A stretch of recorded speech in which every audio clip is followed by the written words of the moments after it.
Vicky, how many podcasts or recordings did you do in the past? Because for me, you look so professional. Helen and I, you've met my co-founder, Helen Honisett. Yes, I think you did exactly. it. Yes. Yes. So we have our own podcast series, which we've been learning as we go, probably for the past year. I haven't done that many in the last couple of months, but I think we've probably done about 20, 25. Wow, you are a real expert. I mean, and then Oh, no, I I'm don't already know. a bit, like what is it? Is it innocent? I'm not quite sure if this is the right word, but because of your English, it's like it's Oh, on the please, spot. no. Oh my God. No, look, let's get this clear. I come from Liverpool, and you know what? When you're from Liverpool, we're not really sort of like we're never about the Queen's English. We're never about perfection. So I think it's really about being real, being genuine. Yeah, yeah, I fully understand. So okay, then maybe we can just start. So this Great. today's episode is together with Victoria Hampson. I hope I pronounced your name correctly, Victoria. Absolutely. And I would Yes. love to call you Vicky during this podcast session. I hope this is fine for you as well. And it's Please my do. really big pleasure to welcome you today at the Mentor Talk. So, and really, Vicky, what I'm trying to do is at the beginning, I like to understand your background because I guess we never met before, really, right? I mean, this is the first time, so it will be a very interesting discussion for me as well. So please. Thank you. Thanks, Suzette. And great to be part of this podcast and to have the opportunity to tell you a little bit about me. So, I would say my background, I like to use this idea of the power of three. So, if I think about the past 3 decades of my professional life, they've not necessarily been equally split over the 10-year timing each decade, but I've certainly spent 3 decades in corporate life, and in corporate life in healthcare arena, in a sporting goods arena, and also in the education sector. So each of those three sectors. Um, I've been in B2B and B2C, so I've worked for organizations in healthcare like GSK, which is now called Haleon. I've also worked for Nike in the sporting goods region, which was, one of my a really fantastic time spent, and in the education sector for an organization called Pearson. And then since then, I've worked for, I guess, progressively smaller organizations, so working in scale-ups, startups, back to startups again. And I've then gone into my own startup. So as an entrepreneur, building our own business, Defy Expectations, with a co-founder I met in the education sector.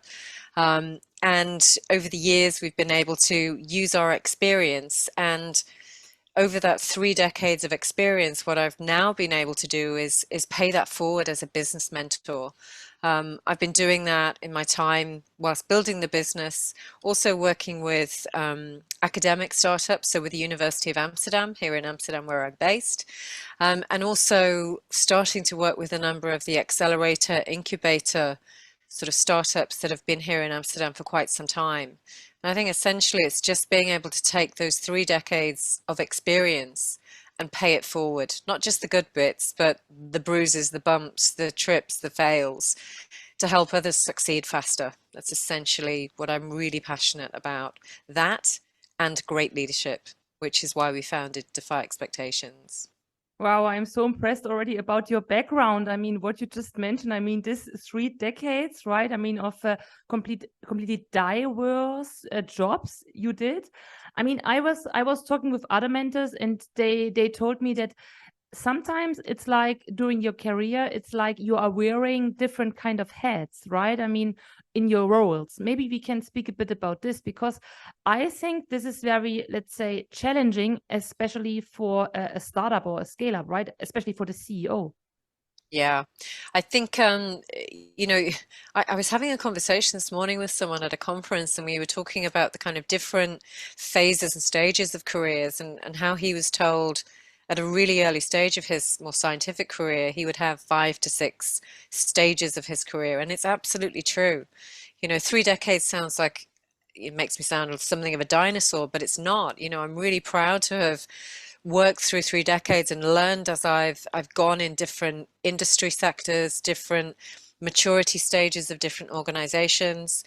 And I think quite often people look at the corporate sector and think it's, it's very well resourced, you occupy your own role. But certainly my experience of corporate was really entrepreneurial. My time at GSK, when it was a consumer healthcare division, we were really sort of taught to be entrepreneurs and innovators in what we did, which is quite unexpected of a corporate.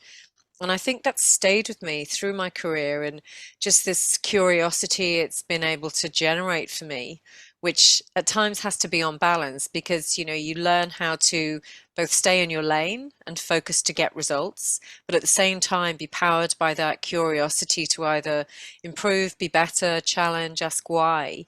And I think that's what's led me to pay forward and unlock the value that's come from those different hats, and allow for taking those learnings to fuel things like cross collaboration and cross-functional ways of working.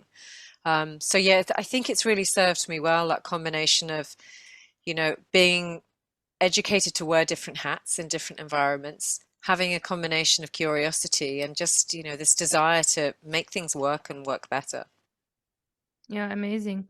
I'm still curious to understand, did you choose, let's say, with purpose to work in different fields? Like, because you mentioned you are an expert in the healthcare sector, but you also work for Nike and other companies. So why did you do this? So, I think early stage of my career was a great opportunity working in the consumer healthcare space. And I spent, just over a decade, maybe around 13 years there. And I think what really inspired me is the focus on, it's not just about a product, it's about outcomes, it's about health improvements. And there was something at an early stage that really drove me to look at industries that were about, and having an evidence-based, having outcomes, and having substance. Then moving into the sporting goods sector and working for an organization like Nike, it's phenomenal to work for a powerhouse of a brand of that nature, and the amount that you learn is just phenomenal. But at the same time, it really is about outcomes as well. And then moving into the education sector, where there are so many parallels, which is all about, you ask about lifelong learning. The industries I've worked in and the businesses I've been in education, it was a choice to be in organizations that had a level of substance that could demonstrate, outcomes and impact. Because ultimately, if what we're doing, and particularly as a salesperson, we've got to believe in the brands, the products, the categories that we are communicating and convincing our buyers to engage in and be part of and make choices on. And so therefore we have to be able to demonstrate the impact, the results, the changes that they can bring. It's really important to have that. Yeah, I understand. I mean, you are a mentor, right? I mean, this is obvious. That's why we have this exchange today. And I am so glad to speak with you about your expertise and how you could help startups. So I am curious to understand, what was your most challenging success story? Yeah, I'd love to. And thanks for the opportunity to sort of go into this question. There's been a lot, most challenging. I could rattle off a nice long list, but I would actually sort of reflect the most challenging to deciding to become an entrepreneur in my fifth decade, and it's not about it should be harder at that point, but it was actually about making the conscious decision to leave the comfort and the reliability of a corporate world and be inspired, be curious about the world of innovation, the world of startup, the world of scale up, and to be able to be a mentor and advise others and pay forward to others while I'm actually living and breathing that same experience personally. So just quite recently, I was talking to a group of entrepreneurs and founders about some of the challenges they face. And I could absolutely identify with where they were at their scaling journey, or, having to make some really tough decisions about prioritizing some of the most basic things. So I think having that real world experience is both important to us for our own startup, Defy Expectations, which we don't always necessarily look at it as a startup. We've got some big ambitions and we know we want to achieve those ambitions. We also really see we've got very strong product market fit and a solution suite of high value. But as realists, we know that we've got to build our awareness in a big player world. So we're spending a lot of time building that awareness, validating the strong solutions that we're bringing. And I also pay forward that when I speak to individuals, founders, teams, student startups that I mentor. Just because you've done the hard work and you think you've got a great product, it's not enough. You've got to make sure that validates in the mind of whoever your buyer would be, or your stakeholder, or your investor. We're operating in spaces where scaling is everything, and having SaaS solutions and flywheels and all of this kind of language, which means that to an investor, you can scale fast, you can demonstrate your value, you can bring in new clients on a monthly basis. So that's why we've really doubled down and spent some time to create on-demand solutions, so we can have that as part of our offering, as well as being able to consult and create solutions from scratch. I think they're both equally as important. So it's very current, there's challenges right now, but it's super important to know that when the traction is happening, hold the line and continue to get the best advice you can to push forward and challenge yourself and hold yourself to account over things. You just touched the topic about investors. So, I mean, a lot of scale-ups, right? They are looking for investors, or they have already many investors. And I would like to understand, do you see that talking to investors is the same as selling something? I mean, is there quite a kind of a similarity? I'm really glad that you did ask this question, Suzette.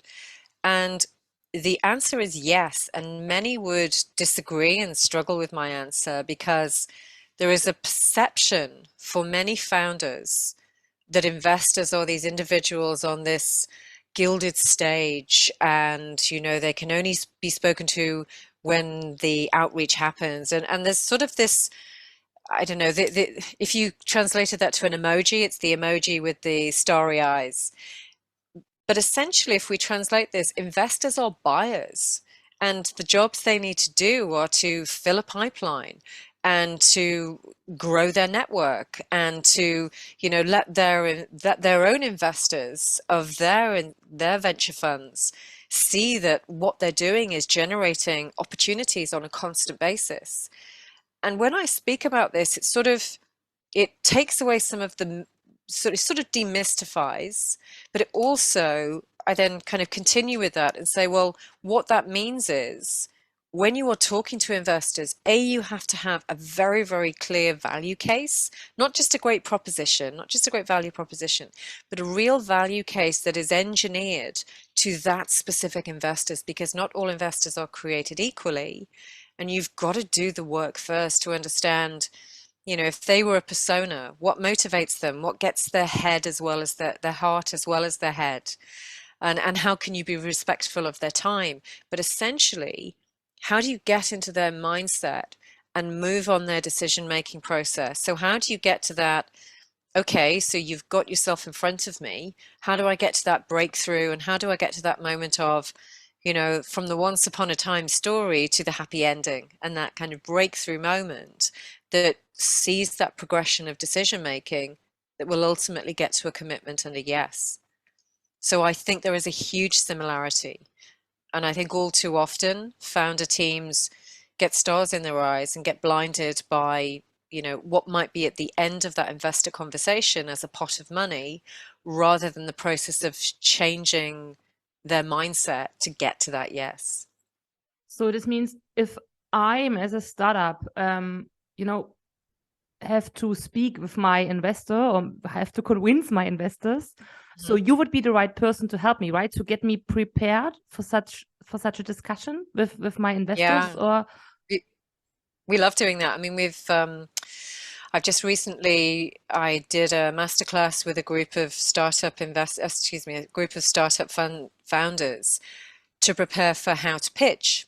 And we talked a lot about storytelling. We talked a lot about how to have compelling, persuasive, resonant pitches that bring themselves into that story. They were very tech-based solutions. They were very complex solutions. And essentially, you've got to engage the hearts with this as well. So yeah, it was a great session. And, I was really proud to attend an Investors Day of the 10 founding teams, and really see the standout of the two teams that were open to that way of thinking and communicating, that also did some follow-up mentoring after the masterclass session, that we were able to really ask them some detailed questions about, who is your audience? How do you paint pictures?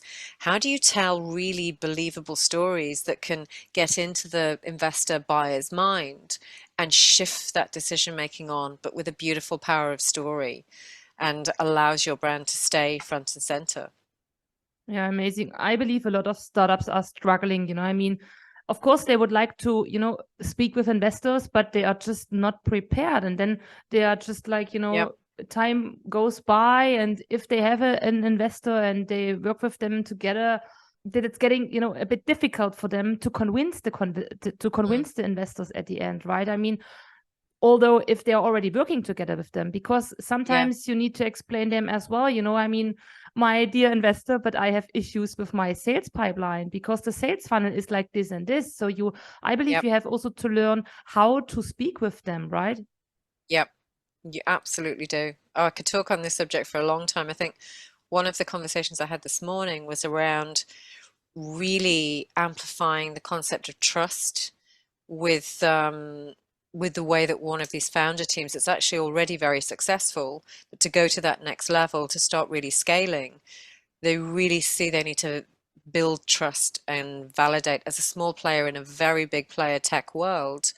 So we're going to do some work on how they, really obsess about the language that can enable them to build this kind of trust that will achieve those moves that they really want to see happen. Very interesting. Mm, Another question I like to ask you is about leadership, right? Because we also, Right. touch this topic a little bit as well. And Hmm. I would like to understand what skills, should be, the most important ones. I don't know if this is the correct, question to ask, but which which which ones would be the best ones or the most important ones as a leader? Mm. Look, I think first things first, the fact that we can put the word leadership in the same sentence of startup and scale up. Now, that's a huge breakthrough to start with, because I'm a real firm believer that it's never too early to embed good leadership behaviors and competencies into any business, no matter what the size. And, that's the business we've built. Defy Expectations is about not only supporting and consulting businesses to help them make decisions faster, but also to embed and build the kind of capabilities that comes from real world leadership. So we've defined 6 that we see that have served us incredibly well over our many decades in our careers, so almost 10 decades. But I also see as firsthand of working in startups and scale-ups. So I think one of the biggest comes around transformational leadership. So really understanding that as a leader, particularly as a CEO, you need to recognize that you're going to be surrounded by not only people that are smarter than you, but tech enablement solutions that will allow your business to scale faster, because that smartness comes from machines, which is prevalent in our world right now and hugely topical. So excuse me, really embracing that concept of being a transformational leader, which is about finding your own flavor of agility that is right for the organization. And as you grow, it's recognizing that that level of agility will need to change and respect the size of the organization. So once you eventually become a scaled up and large organization, you may have the history and heritage of doing all of these cool, fun things, but you still got to walk a correct line and find the right guardrails to do that. I think one of the other ones that I've seen particular to, and one of the capabilities we've defined, and particular to startup and scale up, is the area of risk management, risk mitigation, risk management. But sort of the flip side of that is the opportunity creation, the silver linings. Now, as someone that spent a lot of time in regulated industries and established, mature enterprise level organizations, I'm really happy that I had a career where I learned to respect regulation, not in a way that stifles innovation and progress and big thinking. In fact, that was an organization that we were taught how to think in a very innovative way. But what it does is it respects the doing the right things right consistently. And I think this is a really tricky one for a lot of leaders, founders, C-suite in startup scale-ups to find the right place. So you sort of need to have that risk-taking mentality, yet have someone to in the organization that will play the, is that the right thing to do? Can we scenario plan around this and start to build a capability at a young age of how to scenario plan, how to do the what if, how to, consider what would be the worst case scenario of doing this. Are we going to end up on the front page of the New York Times, or worst case in the UK, the Daily Mail? How would we deal with that? So about risk management, do you believe that setting up such different scenarios, right? Something like what could go wrong? If you are doing this together with a mentor, I guess this might help a lot, right? Because such person have been through a lot of crazy situations, and he or she overcome a lot of obstacles. Yeah, and Suzette, it's almost giving me goosebumps again, because it's very real for me. So mentors can bring very gritty, real life what if situations that may feel completely left of field, wildly existential, but it's a little bit like high fashion. What you see on the crazy catwalk will then be in the high street a few weeks later. So maybe a takedown version of the out there crazy will happen. So how would you deal with the what if? And, taking time to do that it builds capability in the business, and it creates competitive edge. It doesn't make you, I hate the phrase bomb proof, but it doesn't make you impenetrable. But what it does is it builds a confidence and a believability. And also when talking to investors or a board or groups of advisors, it builds great confidence from them for future investment.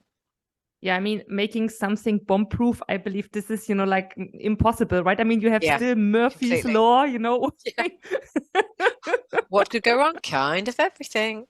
Exactly. So I am now, I mean, as I said, I mean, I am listening very carefully to all what you are explaining. So the first one was transformative leadership. The second one was regulations. And then we spoke again about risk management. So please go ahead, Vicky. Yeah, really briefly. So there are two of the six. So transformational leadership, risk management. We also identify customer-focused leadership. We talk to a lot of organizations in early stages that can't quite figure out their modality. Are they product-led? Are they marketing-led? Should they be customer-led? And I think essentially it comes back to what I mentioned earlier. What is it you're generating? What's the outcome being generated? Is it making impact? So the more that you are focused on your customer, consumer, partner, whatever that modality, the greater the outcomes you're generating as a business. So customer focused leadership is key. What we also talk about is optimizing productivity, because at the early stages of startup and scale up, it's go, go, go. It's, hand-to-arm combat. It's, it's high octane. And all of those cliches I find myself not liking. So what's important is, are you leaving enough energy in the tank for, 3 years on? Because I think it's really easy at early stages when you're in decade 1 and 2 of your early stage of your career or startup journey to just go and throw everything at the wall. So I think well-being is important, but not the kind of well-being that is about yoga mats, chimes and all the rest of it. It's about genuinely building organizations where individuals within it have the thinking space and the mandate to be creative and innovative, and yet still get the job done. I have to ask again, so sorry for interrupting you again. So when you speak about well-being, Vicky, what do you mean in detail? Is it like I feel, I have a balanced work-life balance, as well as I take care of my employees, or what do you mean with well-being? It's really got to come from the top. So, we will see co-founders who don't sleep. We will see co-founders who will work through COVID and other illnesses and won't be present for, really important life moments. Is that the right role modeling? Because if leadership is important, which we've established, that's not the right role modeling.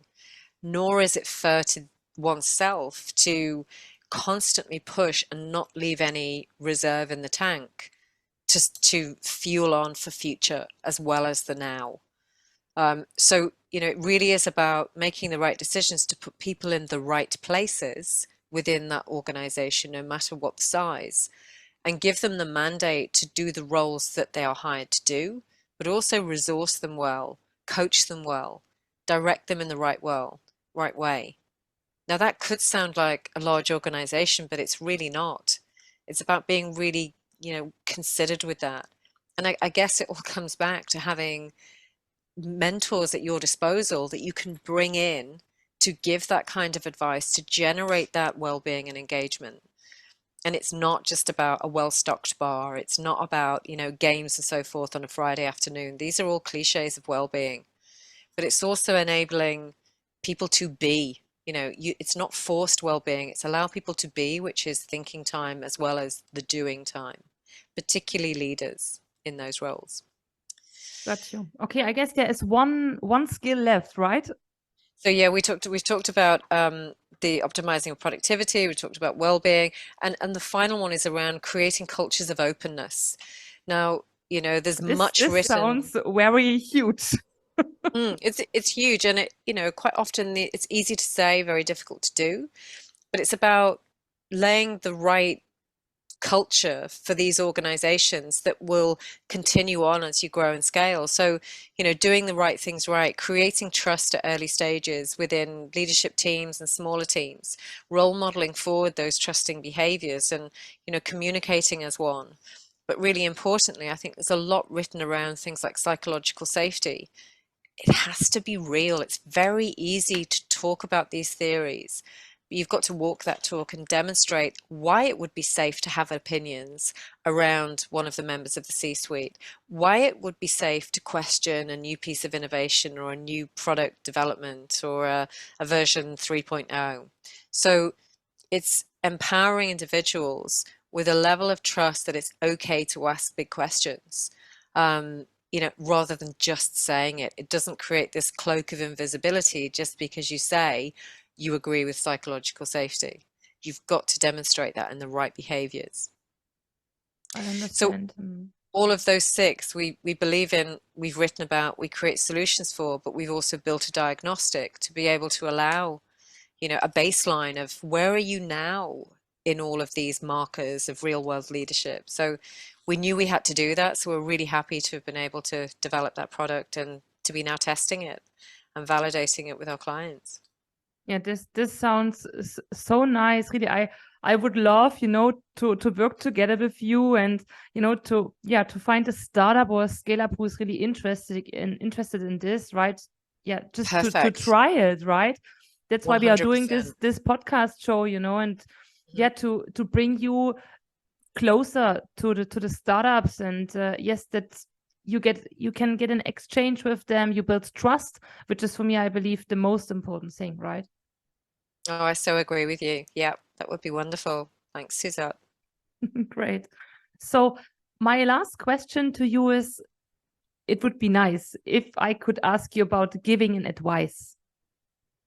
I think what we've learned is that it's really about self-awareness. So, it may sound cliche, but know yourself. Because if you don't know yourself and if you don't have that self-awareness, if you aren't aware of blind spots, which until you hold the mirror or have the tools to discover, you'll continue on without knowing what they are.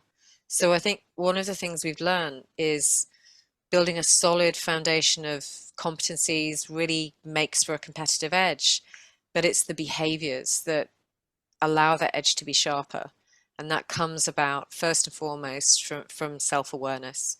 So we would really love every leader to really think about their own self-awareness, and particularly anyone who is a founder of a startup or a scale-up. We'd love to be able to bring that conversation, and as mentors to be able to hold that mirror, ask those questions, go through that discovery, because mentors and coaches, this is where I guess the edges blur a little bit, and we find ourselves wearing both of those hats. You're nodding to that, Suzette. I Yes, guess you I do. Such agree. wonderful words. I'm so in love with what you just said. So it makes me smile. I really like it. Thank you so much, Vicky. Yeah, and that wraps up our enlightening episode of today's Mentor Talk. So thank you so much, Vicky. It was a very big pleasure talking to you. I really enjoyed. And just some final words from my side. So remember, success is a journey. And having the guidance and wisdom of an experienced professional makes all the difference. And if you are keen, let's say, to share with us your feedback, please get in touch with me. So my email address is mentor@salesproforyou.com. And yeah, you can also become part of this podcast show as well as a startup. We like to connect with such great experts like Victoria. Thank you so much.